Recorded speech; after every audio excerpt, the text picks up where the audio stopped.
All right, hello, welcome to this, our final lecture in MNGT 301, where we will be talking about the fourth and final fundamental of management activities, which is control.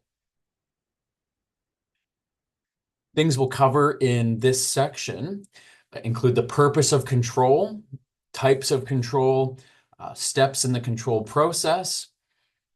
We'll dive then a bit deeper into three forms of operations control. Then we'll talk about budgets and other tools for financial control. We will talk about two forms of structural control, or what you might even call two approaches to structural control. We'll talk about the relationship between a firm's strategy and its control, including international strategies and approaches to controlling for those strategies. And then we'll finally talk about characteristics of effective control system. What makes for a good control system? Why do people, particularly staff, resist control systems? And how can managers overcome this resistance? So why control? And what is it? Well, it's essentially how an organization regulates the activities in a way that helps it achieve its goals. Um, an organization set goals, and we've talked about how that works in the planning and leading sections. And but as those plans are being carried out, the firm needs to somehow monitor that it's actually happening and make sure it's keeping, if you think about a car, it needs to make sure it's staying between the lines on the road, getting towards its destination. It also provides or includes, I suppose, feedback mechanisms. So in the case of a car, that's why we have lines on the road in a sense, is to see how well we're doing in our objective of staying in our lane or staying in the right portion of the road. And it allows us then to also make those adjustments. Think about, I think we have them here in Louisiana as well. I know we had them in Canada. We have these things called rumble strips. So if you get too close to the edge of the road or to the shoulder, you get a bit of a bump and it kind of tells you to move back in. Speed bumps, you might also say, are a mechanism for adjusting performance. If you're going too fast, they give you some direct feedback. We identify four purposes of control. One of them is to help a firm adapt to a change in its environment. So perhaps if there has been some changes introduced into an organization, control processes can help the manager monitor the adaptation to that change.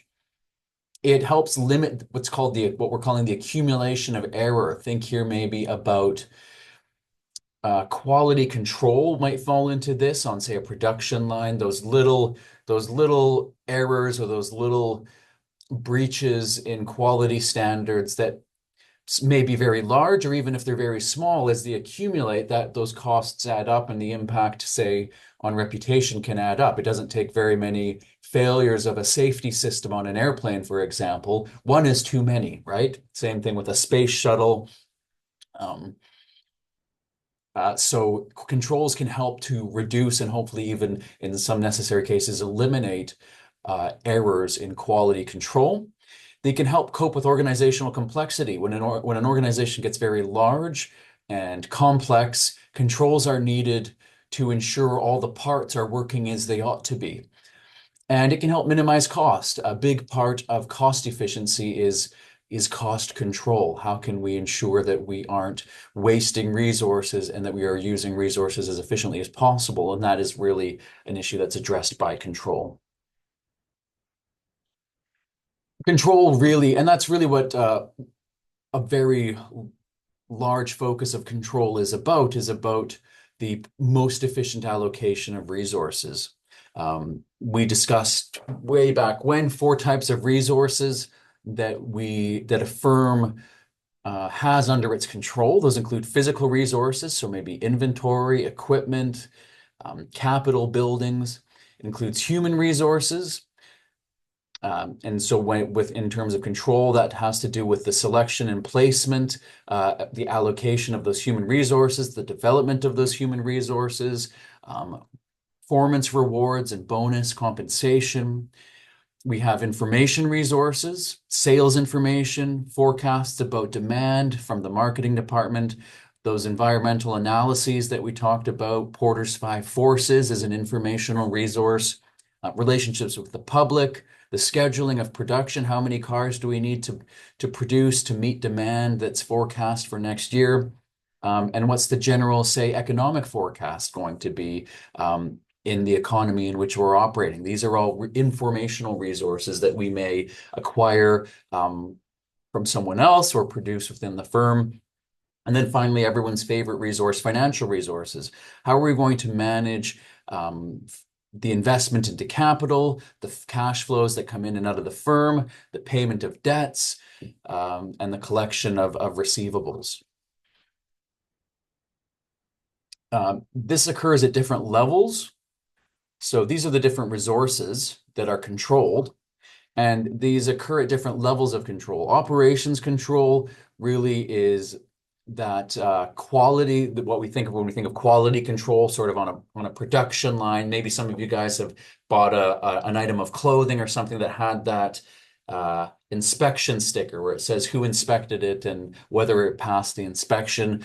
That's what I think of when I think of quality control in operations. And operations control is control over the process used to transform inputs into outputs, basically, whatever that input is. If it's the provision of services from human resources, human staff, or it's the transformation of raw materials into a finished product. Lumber goes in one end and as a raw material, and beautiful furniture comes out the other end, or what have you there. That's all part of operations control. Financial control, this is concerned with cash, payables, receivables, accounting, budgeting. Structural control really is related to how kind of has an aspect that relates to all the different parts of, or all the different firms' resources, but really think about the org chart. Is our organization structured in a way that reduces inefficiency and wasted effort? That might have to do with the way that, probably with the way that communication is flowing, but also with the way authority is structured within an organization. If we think about, again, that discussion about span of managerial control, how many reports should a manager have, how many levels of management, that's all to do with structural control. And then strategic control focuses on the effectiveness of strategy. How effective is our strategy in meeting the organization's goals? We're monitoring those strategies with respect to the goals. Do we need to change that strategy because we're not achieving our goal? Or do we need to change the goal because it turns out that maybe we set the wrong goals? All different types of control activity, control levels. If you look here, when we talk about levels, the reason we call it a level of control is because they happen at different levels of the organization.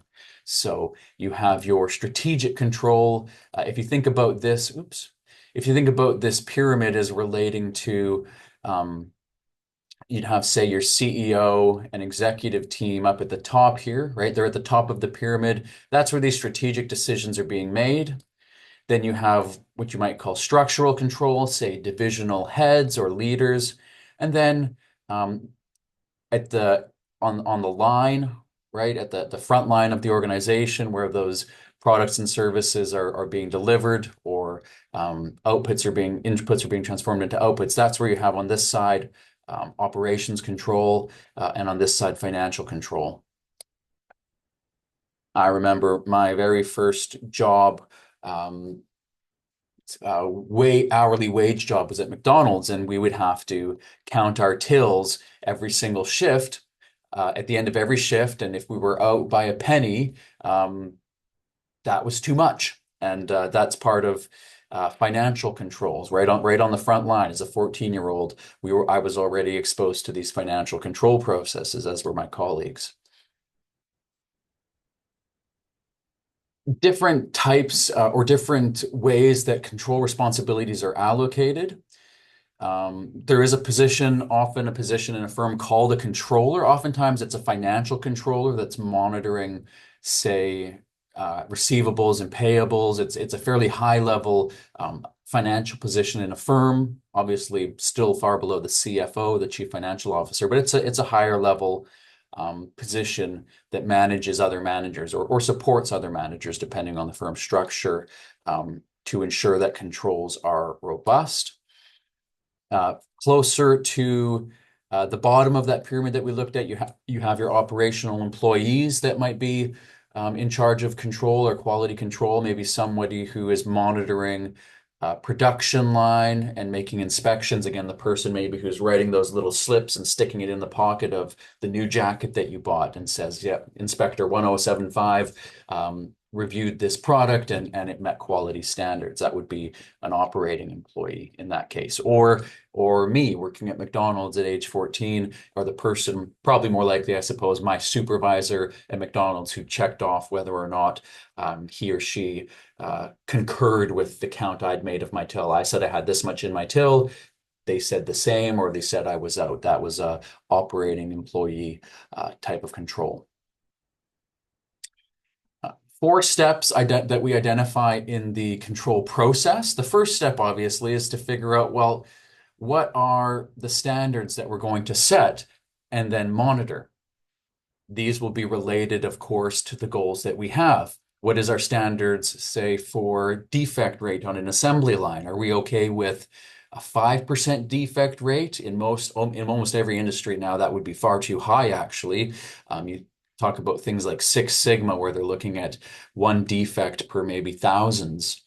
Do we want a 1% defect rate, a 0.1% defect rate? What are our standards going to be? Does it have to do with customer satisfaction? I think when I worked at Bank of Montreal in Canada, we had what we called a net promoter score. And as a banker, the standard for me was to have a net promoter score of 8 or higher. That was the standard that was set for customer satisfaction. The next part then is to measure the performance. Once we've set those standards, we need to measure them. So the standard's been set that of a defect rate of 2% or less. Now we actually measure, perhaps by random product auditing or with respect to customer returns, we measure our performance against that standard, so once we've measured it, then we compare it. All right, it's the end of the year, or it's the end of the week, or at the end of the day even, whatever that control window or monitoring timeline is. How did we do? Did we meet the standard? Did we outperform? Did we underperform? Based on that assessment of how we did, then we need to decide on a need for corrective action. Do we need corrective action? If not, we maintain the status quo. However, most of the time, there'll be a decision to either correct a deviation or change the standard. Even in fact, if there's been some very positive outperformance, we've overperformed, then in that case, we might change the standard by raising the standard. Likewise, if it's proving that too difficult for those standards to be met, then perhaps the standards need to be amended downwards or even just reconsidered altogether.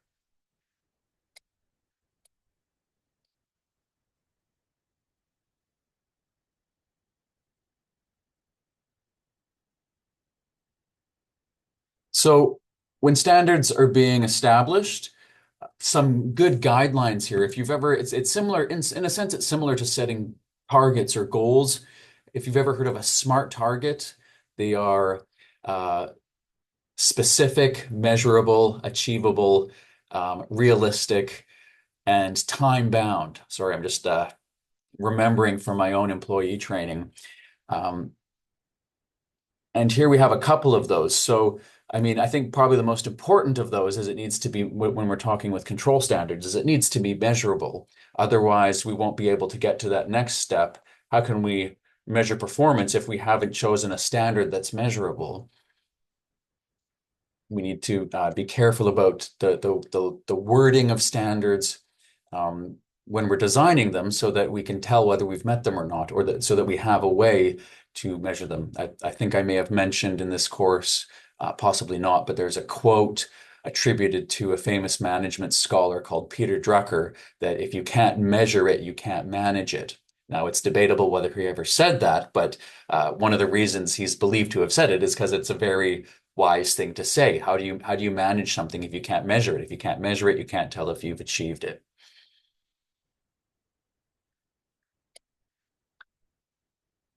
So the next step then is measuring. They must be valid indicators of performance. Not every measure or every type of measure might be a valid indicator of performance. We might say that if we make our measure of quality control, if we base that on customer complaints, that may be the right measure, but it may not be. Perhaps our product is underperforming and we're just not finding out from our customers. Um, or if we do find out, it's too late, right? If that situation with if an airplane, if quality control was underperforming for Boeing manufacturing airplanes, well, they may not get a customer complaint. They may just have a horrendous catastrophe. That may not be the best measure of performance or a valid measure of performance. When for that third step, comparing performance against standards, we may decide to set a permissible deviation. So we have a standard, and perhaps we decide on the corrective action based on the deviation. If you think about maybe your own review as an employee, a performance review, perhaps if you miss that standard by and this is fairly realistic, if you miss the standard by a small amount, perhaps you just don't get a bonus or you don't get as much of a bonus. Whereas if you miss it by uh, a great deal, it may lead to more disciplinary action rather than simply losing out on a reward. You may lose your job, right? Depending on the deviation from the performance standard. There's a note here about the appropriate timetable. Um, every industry may have different, or depending on what the activity is, there may be uh, an appropriate or inappropriate time frame for measurement. If you are going to measure retail sales, you might want to make a decision about whether or not to include the Christmas season in that measurement because it's a cyclical industry. Same thing with, say, some holiday or service or tourism industry, that the time frame or the timetable is important. With respect to these three choices, in a sense, they're the only three choices you have. They're quite logical. When it comes to corrective action, do nothing. That generally assumes, and it's interesting, but doing nothing is a choice. Even to not that whole phrase that to not decide is to decide, or to do nothing is to make a decision to do nothing. In the case of corrective action, if things are going well, then perhaps that is the right decision. Just keep on doing what we're doing, um, or do something to correct the deviation. How can we move this activity in compliance with where we want it to be? And that'll be obviously highly context specific, what the correct uh, actions are there or remedial actions are. If it's a production line issue, maybe there's an issue with an upgrade to machinery that needs to happen, or a training program that should be implemented. If it's a customer service issue, might be something else. Again, possibly some training. It might mean the allocation of more resources to correct that deviation and bring performance up to the standard in question. Or the standard may be too high or too low. If everyone's outperforming, then perhaps we can start stretching them and shoot for an even higher standard. If everyone is underperforming, then we need to see whether that standard is the right standard. Maybe it is the right standard, but there's something blocking achievement of it, or perhaps it's just an unrealistic standard. Looking at our different options for or the different components, you might say, of operations control. Again, this is referring to that quality control aspect with the transformation of inputs or resources into outputs, which are the firm's product or services. You have basically a before, during, and after stages of controlling. So the before stage is this preliminary, which is essentially checking, or you might say it's at the input stage. This is essentially checking the quality of inputs as they're coming in. If you're making, to use that same example, if you're making furniture out of lumber, well, you're going to need someone checking the quality of those inputs as they arrive. If you're a restaurant, you're going to be checking the quality of ingredients as you receive those from the suppliers. I've been working since I was 14. I've had a number of jobs. I once worked receiving inventory at a retail store, and we would check that the inventory was all there. There was a control process for us to check. Did we actually get what we ordered and what our supplier is saying they delivered to us, and is anything broken? There's a control monitoring process happening there at the preliminary stage. Is everything here, and is it all in the state that we wanted it, that we requested it to be in? If something's been damaged, if something is defective, we want to not even have it go into our processing. We need to remove it if possible at that preliminary stage rather than have it be discovered later. Then we have our screening control. This is happening during that transformation process. This is the person on the assembly line making those inspections. This is the assembly line workers themselves monitoring and checking. I've also worked on an assembly line in a furniture store, doing painting. I would be monitoring the furniture. Everyone, and this is fairly common nowadays, is everyone's responsible for quality. You get a piece of a work in progress or work in process, you're checking it. You don't start doing your part of the process until you've checked it to make sure there's nothing wrong with it. There's no point having it go through each part of that value-added process. Every step that you add, that inputs are or resources are being used on this input, if it's already faulty, you want to catch that as soon as possible so you don't waste any additional resources. So this is happening at the screening phase of control. And this is really where it's important to have that employee participation. Don't just assume that the person before you correctly identified any quality issues or control issues. You do it yourself and take responsibility as well at every stage. And then finally, post-action control. This is what you might call an auditing stage. This is sort of the end of in the financial controlling. Well, we're talking about operational control. So this might be monitoring customer feedback, I suppose. The inputs have been transformed into outputs. Perhaps it's discovered as part of an audit process before we ship the goods. Perhaps it's discovered in sort of a testing phase. Maybe you're the Honda factory and each car is taken for a test drive after it comes off the line, and you discover an issue. That would be a post-action control. The car's already been made, you took it for a test drive before you delivered it to the dealer and you discovered an issue, or maybe the dealer discovered it. So these are pre, during, and post types of operational control. I have them listed out here, right? Each one corresponds to a different part of that operational process. You have an input, right? Whatever it is, recipes going into the food, chef is making the food, food goes out to the customer here, whatever that process is. This is the operational control steps in that process. Financial control now, different type of resource. Maybe one of the ones that, depending on your own background, you're most familiar with. Certainly financial resources are one that is controlled quite carefully. Even if nothing else is controlled in an organization, they will presumably at least have good financial control. Somebody's going to be counting that money and trying to see if it's all there, if you like, a most basic level of control.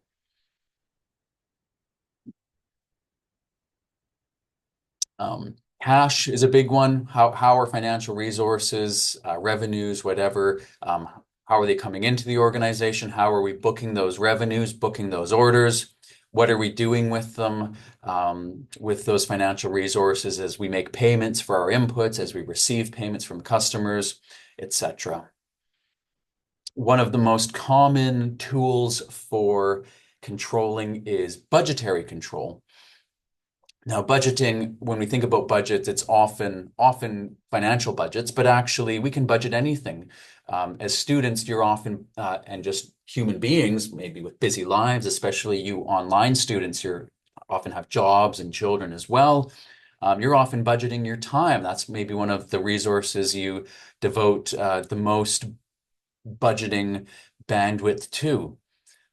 It might be other quantifiable factors. It might be inventory. It might be raw materials. If you are um, uh, you're the furniture company again, you're quantifying the amount of raw boards that you have and budgeting those for different product lines.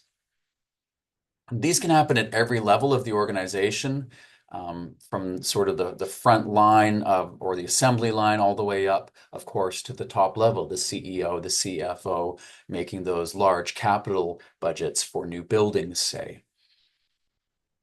Why do we use budgets? Well, they help us, as with all of these control activities, to allocate resources and coordinate the allocation of those resources across time. That's a key aspect, really, of budgets.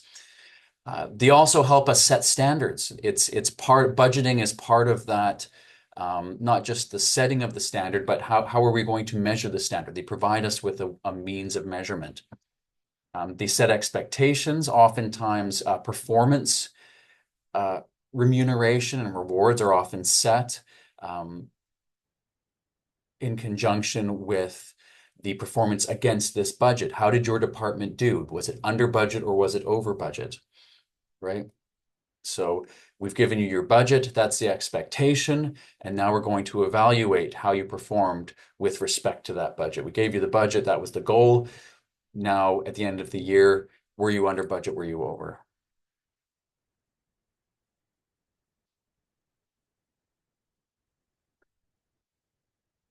A number of different budgets. So some you can see here, there's a whole list of different ways that a company might budget or types of budgets.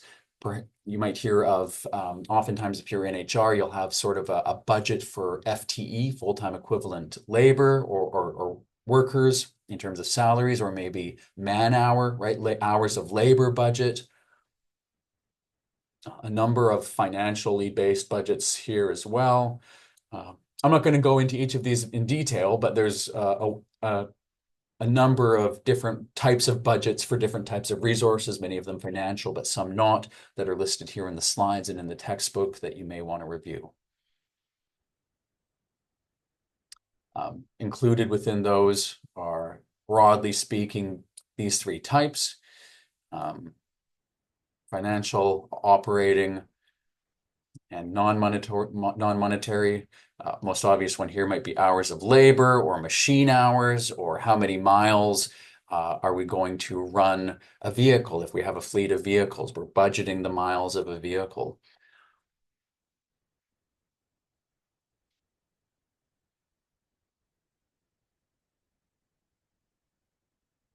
How does budgeting happen? Uh, Generally speaking, nowadays especially, budgeting has more of a decentralized aspect.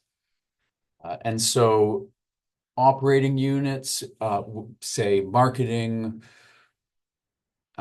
may have its advertising budget or a request for a budget that they'll send to the head of their division. If you remember our discussion about structure, let's say that you have a company like, oh, I don't know, Amazon, who has a number of different divisions. They have their cloud services, or let's talk about Apple because people know that company a bit better. Let's say that there's a division for personal computers, there's a division for iPhones, there's a division for iPads. Each of those product divisions may have its own marketing function or marketing unit that makes a budget request to the head of their division. So the unit in charge of marketing the Apple Watch may have a budget request that it will submit during whatever the budgeting phase is to the head of wearables at Apple, of that division, and say, hey, we'd like this much money for advertising. for our marketing budget. We're going to spend this much on advertising, this much on web-based promotion, this much on celebrity endorsements, whatever.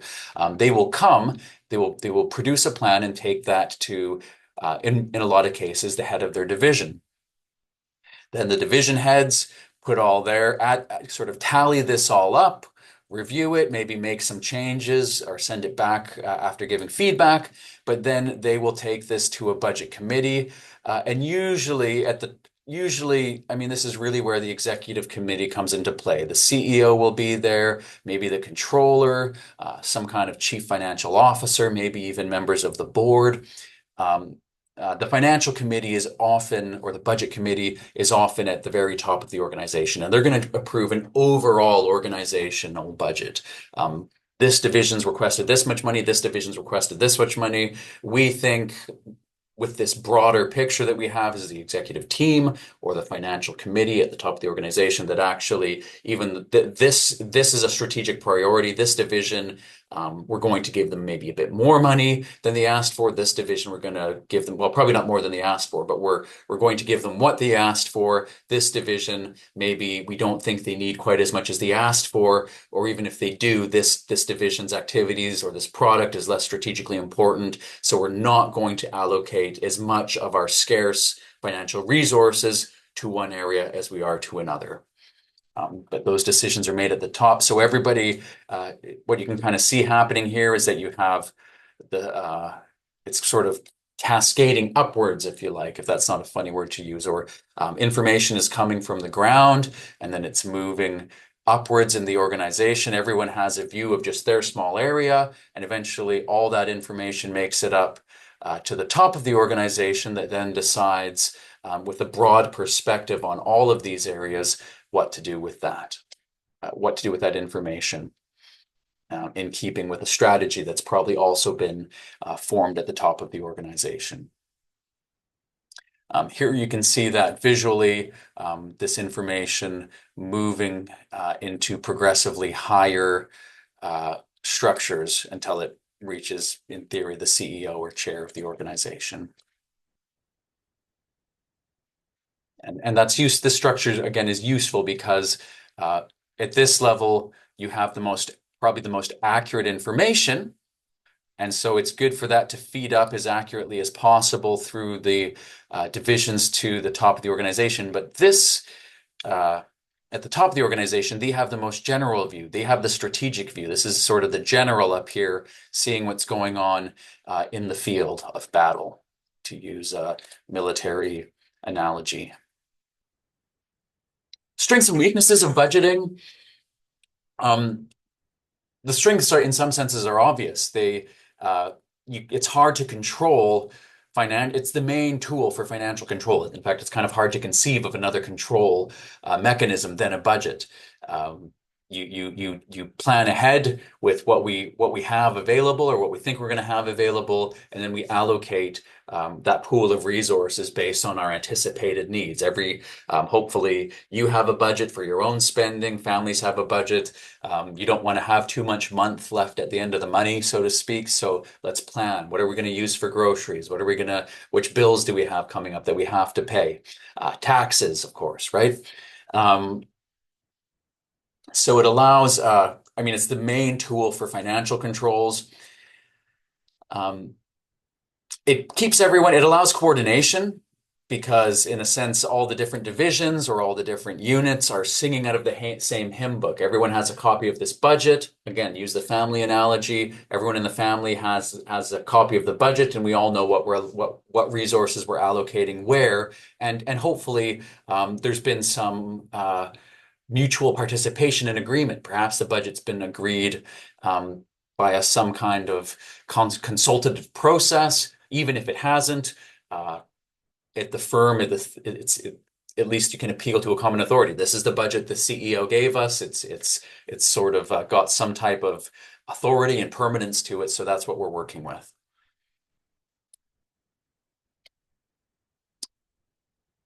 And here it serves that evaluation purpose at the end. We had a target. The budget in a sense is an embodiment of some of those targets, or the allocation, at least in terms of the allocation of resources. And at the end of the year, we can see how we did. and use the budget as a planning tool for the next period. What are the weaknesses? First of all, I should say none of these weaknesses are sufficient that somebody says, I'm not going to budget. It's not like one of these take it or leave it things. Should we budget? It's not a pros and cons. Should we budget? Shouldn't we? It's just these, I'd say these weaknesses are more things to be aware of and manage when making a budget. But as a firm, you're going to make a budget. There's no weakness so dramatic here that it's kind of like saying I'm not going to set a goal because it probably won't be the right goal, or I'm not going to plan for the next year because whatever plan I make, it won't be quite right. You make a plan, and any plan in a sense is better than no plan at all. Or it's the best you've got to work with, the best information you've got to work with. Nevertheless, some things to manage. Budgets, if they're applied too rigidly, um, uh, can be a problem. If you get into different information, things change. You have a budget. Um, for a certain amount of resources being allocated to a particular product. Maybe you're a restaurant and you have a certain amount allocated to expanding to new locations, and then COVID hits. Well, you probably don't want to expand to a bunch of new locations given that event and the receiving of new information. Hey, we're going to open all these locations. We might not be able to open them for 2 years. Budgets need to be flexible enough to adapt to changes on the ground and in the external environment, and even within the firm. Perhaps money that you thought you had budgeted that would be coming in doesn't come in. Again, something you might have experienced as a family. There's someone loses a job, you lose a client as a firm. We need to change that budget now. Or there's a new opportunity that comes up, or a new strategic priority comes up. A new product gets launched, or a new technology comes. And if you don't change your budget, you might not have time to wait for the next budget. We need to seize this opportunity immediately, not stick rigidly to a budget uh, and ignoring new information. New information is what would often change, and a budget needs to be flexible enough to handle new information as it comes. Budgets can be time consuming to develop, absolutely.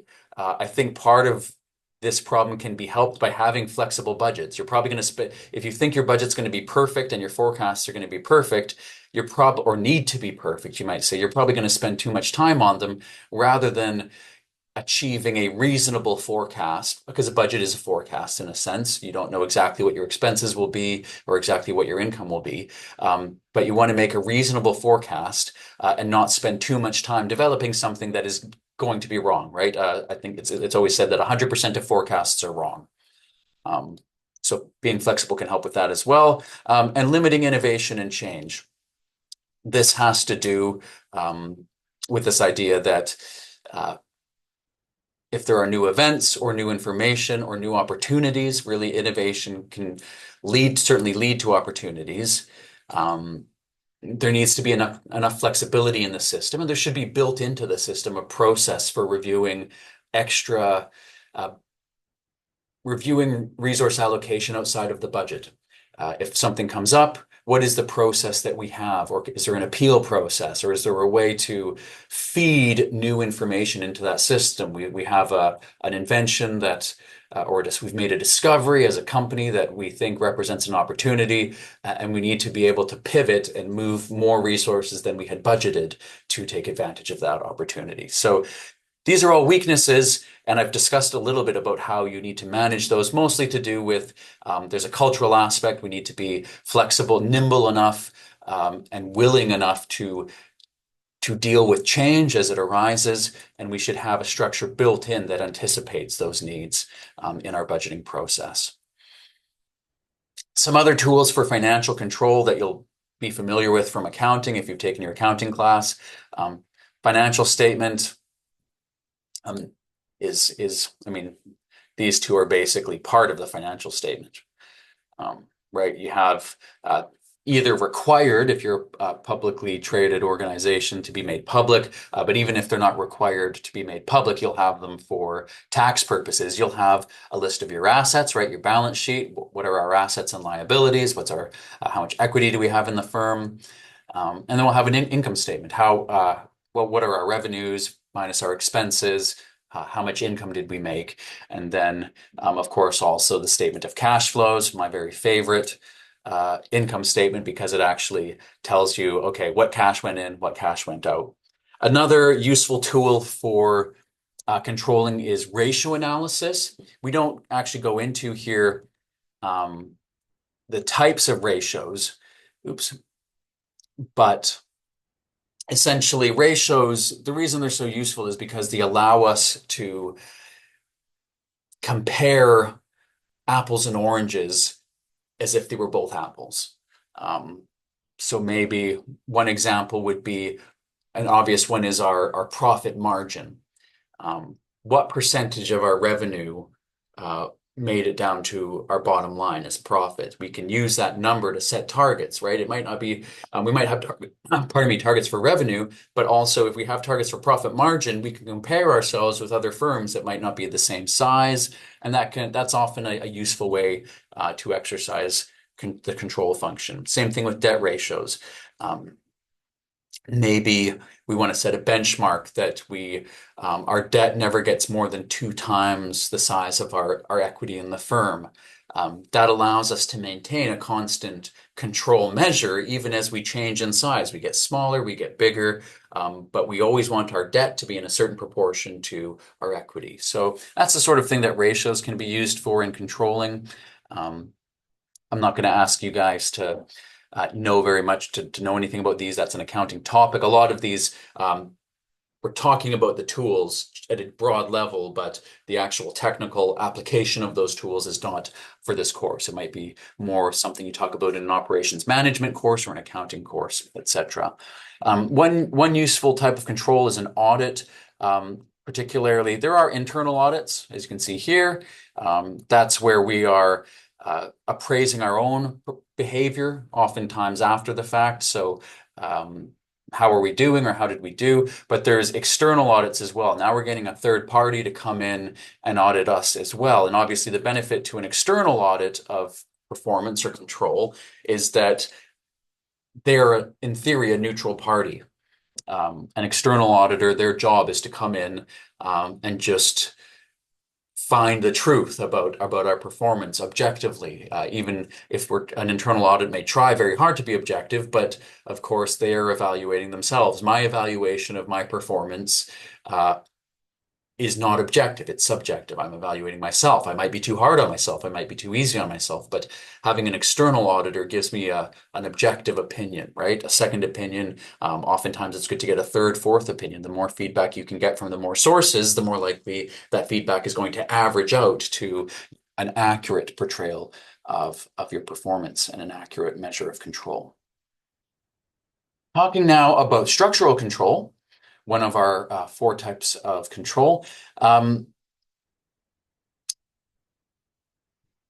We can talk about, and this is in a similar distinction to those we've been making throughout this course, this distinction or this bifurcation between more centralized control, more rigid structure, versus maybe a less centralized, more flexible structure, right? Bureaucratic tends to be more rigid, goal-oriented, process-oriented, right? All these words here. Very standards-based approach to performance. Decentralized, we think more of informal and organic, i.e. not highly routinized approaches to structure and control.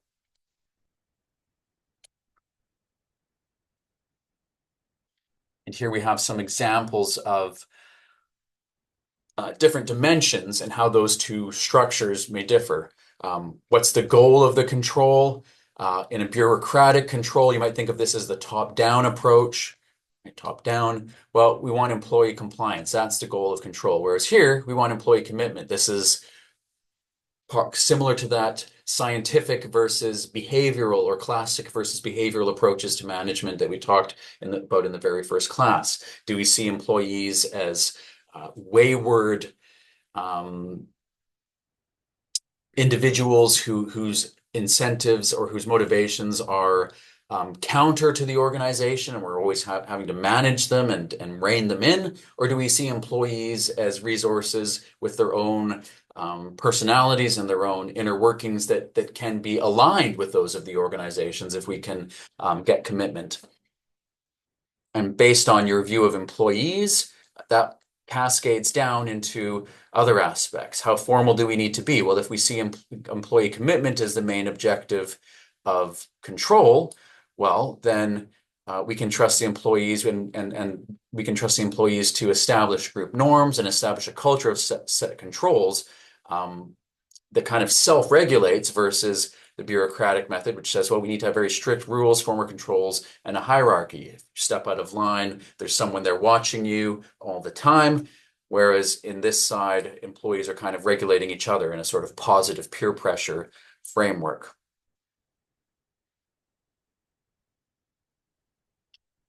Here you have people trying to sort of get over a hurdle.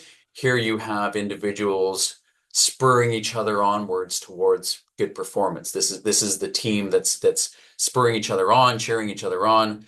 This is everybody on the team doesn't want to screw up because coach will yell at us. This approach here presumes and in theory facilitates a very flat structure. We don't need to have a lot of different tiers of management because the managers don't need to spend all their time micromanaging. If you're always micromanaging, you're going to need more managers, you're going to need more levels of management because they're going to be spending more of their time watching and monitoring closely employee performance towards those routines and targets. Here, we're looking more at the group, and the group is self-regulating. Here, we actually maybe are even skeptical of the group. The group might become a problem. It might start to resist our efforts to control it, so we divide and conquer. Participation is limited and formal. You might get to do some. Give us some feedback in the feedback box. That's it. Here, it's extended and informal. The boss has an open door policy. You can step in without fear of retribution and give feedback on what you're seeing. So two different styles. I think it's pretty clear at this point in the text that, and I think from a lot of our findings that oftentimes. If you can have this, it certainly is the best. If you can have your employees engaged and committed and spurring themselves onward, that's what you want. But maybe that's not always realistic, and maybe some firms do need to move more towards or need to have some degree of bureaucratic characteristics. These, as it says here, these are dimensions. These are on a continuous spectrum. It's not a one or the other. Most firms will fall in different places along this spectrum, depending on the nature of the firm and its own unique culture and history.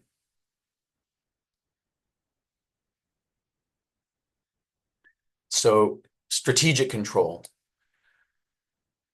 How do we ensure that, and how do we monitor our strategy and the way that how effective it is in helping us achieve our goals?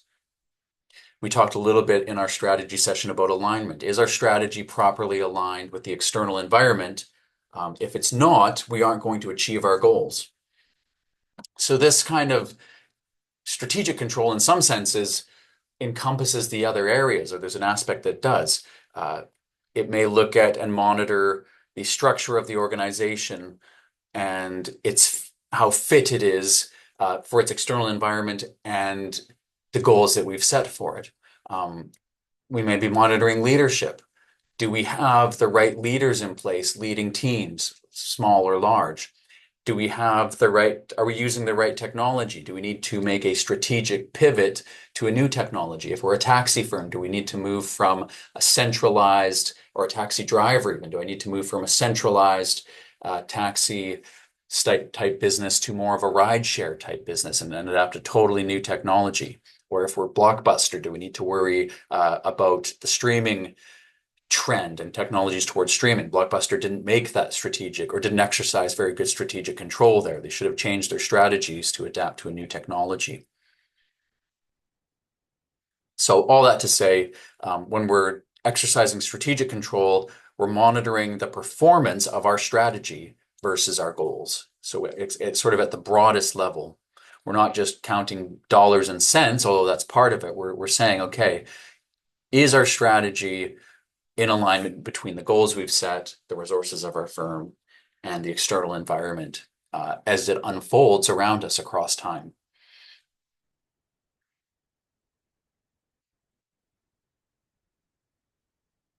Similarly to that structural strategy, uh, we can be more or less centralized with international strategic control. So now, if we're talking about strategic control across national borders, um, things are getting highly complex, and there's pros and cons to strategic control being more centralized or less centralized, geographically speaking.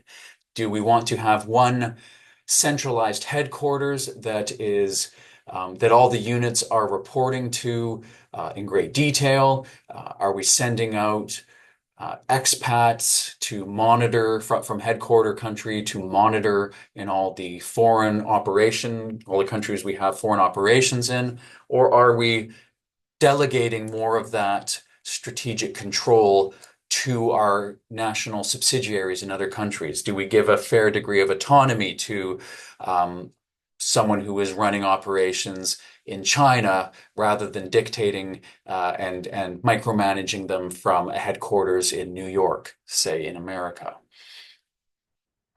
If we're decentralized, they're probably going to be submitting summaries at less frequent intervals. Um, and if you think about it, similarly to that decentralized versus centralized structure, this, when you give more authority, as long as you're giving it to competent individuals who are correctly motivated, um, it costs less in terms of monitoring expense and time spent micromanaging. It's often more motivating. And if you can get those decentralized international subsidiaries to be highly motivated, and responsible in working towards the overall goals of the international organization, they may be more innovative. They may be better at controlling things with less cost because everybody's taking responsibility for control. Whereas if you're being highly centralized, as we know, even just from arguments about government, say, centralized planning in communist countries was very expensive and was not very effective at controlling quality, whereas when everyone is doing their job in a decentralized system, it reduces cost and often increases quality, which is the goal of most control systems. Characteristics of effective control. Control and decisions about control should be part of the planning process, that first stage of management, or the first function of management that we talk about. You should be thinking about controlling at that first stage. We're making these plans, we're setting these goals. If we can't establish an effective control system for it, then maybe we need to change our plans. If there's no way to control, if there's no way to measure it, we may need to plan differently. And we certainly need to be thinking about how we're going to implement controls at the planning stage. That's part of sort of if we're going to roll out a construction project, what are our performance indicators at different milestones for that project? That's something that would be part of the planning stage. How can we make our control process flexible? That is another aspect of an effective control system. How can we move, pivot if we need to adapt to new information or adapt to changes in our external environment? Good control systems tend to be accurate. If we can't get accurate information, we may end up overrating or underrating our performance, which may have even a cascading effect with respect to other controls that we're using. A colleague of mine here that you may be familiar with named John Murphy wrote an interesting article called Cascading Expert Failure, where he argues that an inefficient allocation of COVID tests early in the pandemic overstated the number of cases, which led to, at every then cascading stage, the allocation of resources, the allocation of vaccines, led to increasingly poor control decisions related to the allocation of resources. So an inaccuracy of information at one point had these knock-on effects and that created a feedback loop that really amplified poor control decisions along a whole chain. He actually won a really cool award for that paper. It's definitely worth reading. John Murphy has something to do with cascading expert failure. Timeliness, that needs to be considered. How often do we need information? If you're requesting information more often than is necessary for control purposes, that's going to waste time. It is possible to have people, and you see this oftentimes where teachers often complain about this. They spend all their time writing reports about their students and they don't have any time to actually, I'm quite fortunate here, but if you talk to maybe public school teachers, high school teachers, oftentimes they might say they have to spend so much time providing information or providing management reports to administrators that teaching itself actually slips the main thing they're supposed to be doing. Maybe you need information more often. Maybe you're Walmart, the more, if you can have real-time information about stock levels, that's going to save you a lot of money on inventory and transportation. So depending on the activity you're monitoring and the nature of your business, you may want to monitor more or less. You may need to make decisions about how the time frame across which you're monitoring, right? Are you retail? So do you monitor across quarters? Do you need to monitor maybe across a whole year if you're in agriculture? All those considerations are important. And then objectivity. How do we ensure that our monitoring or control processes aren't biased? Am I asking a person whose rewards are tied to performance to evaluate their own performance? If I am, they have an incentive, obviously, to exaggerate positively their performance. So you may need to make or to plan to have objective parties monitoring each other. What does that whole conversation about conflict of interest often has to do with the objectivity of control activities. The whole reason that these large certified public accounting firms exist is in order to have a neutral, objective party come in and monitor or audit that control system. It's to reduce bias. Even internally, the auditors within an organization often would not be reporting necessarily to someone whose performance they're auditing. Just kind of common sense there. Last topic here is this idea of resistance to control. Control, especially with that example of public school teachers when they're having to fill out reports all the time, it can be unpleasant. It's usually tedious. Quality control, even when it's important and it's correctly administered, it's not too much. It's reasonable for what is necessary, right? If you're monitoring a patient's vitals, it might be tedious, but it's necessary and it should be done. It can still be tedious, but especially when it's perceived as being unreasonable, this can lead to resistance on the part of those who are being controlled or monitored. I'm using the word monitor here, so kind of synonymously with control, because sometimes it just sounds funny where we think of people don't want to be controlled, which some maybe has a connotation of manipulation that isn't implied here. We just mean sort of micromanaging, monitoring, having to produce information, being measured all the time, rather than being manipulated necessarily, or inappropriate focus. We might be measuring the wrong thing. Maybe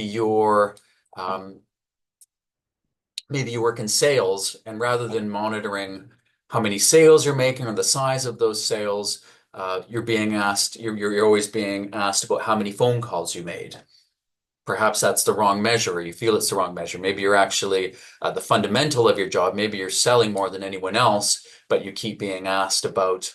I remember when I was working once, I was always being asked about how much extended warranty I sold. Now, I know there's a high margin on these extended warranty products, which is why everyone pushes them. but at the same time, my revenues for the company were higher than anyone else. Perhaps that was related. I'm not, or they might not have been, but perhaps that's your situation, or a good example situation. Someone's actually a top performer, but because they're not performing according to the way that controls have been rigidly set, perhaps because it's too narrow, that can lead to resistance. The person says, and you see that all the time actually with great salespeople that just say, you know what, I got tired of all the admin, I got tired of always having to fill out reports. There was another company that offered me a job with more freedom. And less micromanaging, usually inappropriate focus and over control. That's what we mean when we talk about I'm being micromanaged.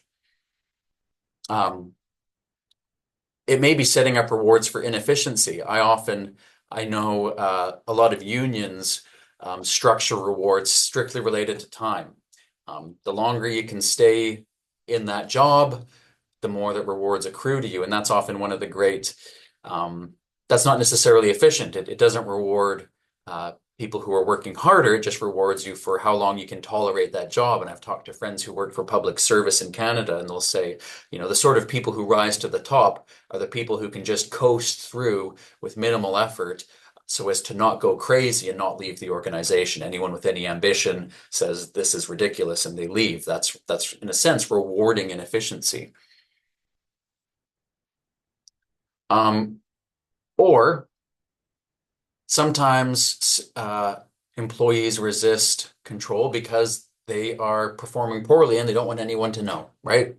Obviously, that's very common story too. So it's not always that there's anything wrong with the control process. It may be that there is a poor employees are underperforming. It may be a performance issue on the employee side rather than the employer or firm side.